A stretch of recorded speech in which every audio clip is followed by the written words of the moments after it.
Hi, Gary here with RideCash. Today I wanted to give you a walkthrough of adding a vehicle to your RideCash account. Obviously, this is the most basic of tasks. If you're going to enjoy your RideCash account, you're going to need a vehicle. So I wanted to take you through and just give you some tips and ideas for making that as painless as possible and also as enjoyable as possible.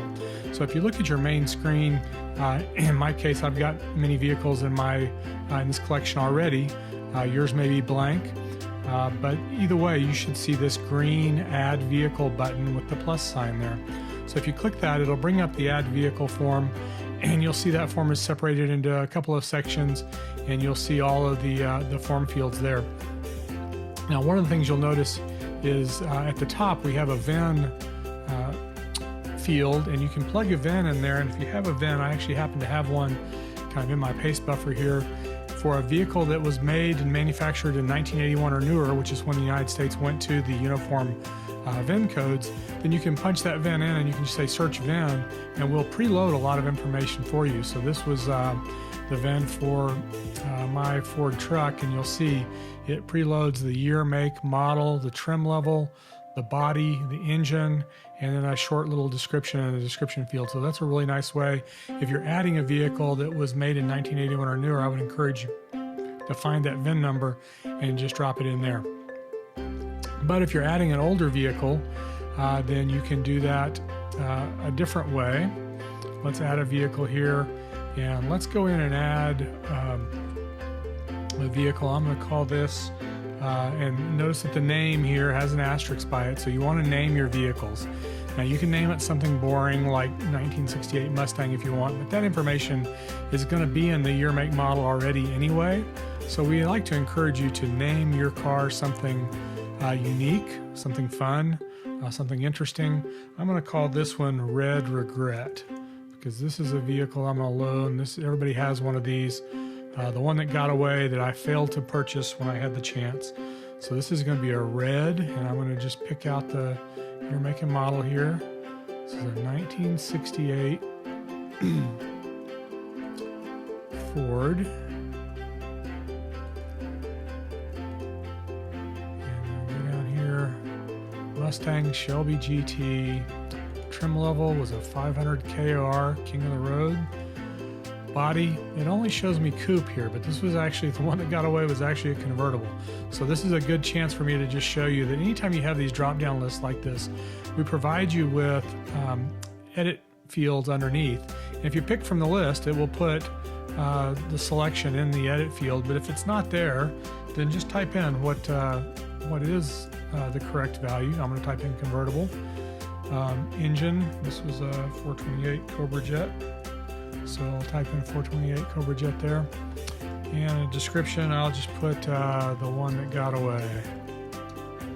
Had a chance to buy that car for $5,000 in college and did not do it. Kick myself for that almost every day. So you see now we have the basics kind of filled out at the top, the basic information. Down in the bottom section, there's extended information, and this is everything from location, where is this car, located. Some of our larger collectors have cars in multiple locations. So we'll say this one's at the ranch. Purchase date, we'll say it was purchased on, say, Valentine's Day, 1993. Purchase price, in my fantasy, I found this in a barn, and the farmer sold it to me for $10,000. Purchased from Farmer Joe.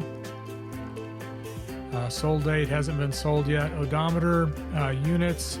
This is important if you're going to track notifications for your car. You want us to help you keep track of tires or brakes or batteries or anything else, warranties for your vehicle, then please put in an odometer reading here. Let's say that this one had 55,000 original miles on it. The date that odometer was read, we'll just say is today. And annual usage, I'm going to drive this car, let's say 2,000 miles. If I'm going to have it, I'm going to drive it. Present ownership status, I own this car in the present. And I'm going to save this vehicle now. So save a new vehicle. So that's it. Now we have a vehicle, but we don't have a picture in here yet. And that's really unfortunate, because These are beautiful cars. We need pictures. So if you click on the picture icon, one of the things we've added recently is we're going to try to go search and find pictures of that vehicle based on the description you gave for us. So there are two pretty close approximations of what I'm after, and I'm going to be able to select a couple of these. I think that one and that one look pretty close to the car I remember. I say select those two files, and if I wanted to, I could actually go to my computer or Facebook or Instagram account. If I had pictures of this vehicle of my own, instead of choosing those web search images, I could actually go search my computer and add more images here until I had all the images I want, and then I can say upload, and it will upload those images, and then you'll see those. Obviously this one is a very nice example being sold at Barrett-Jackson. But there you go. So the first vehicle entered, you'll notice the green public icon there means that I made this vehicle public. I can go edit that vehicle with the blue pencil icon.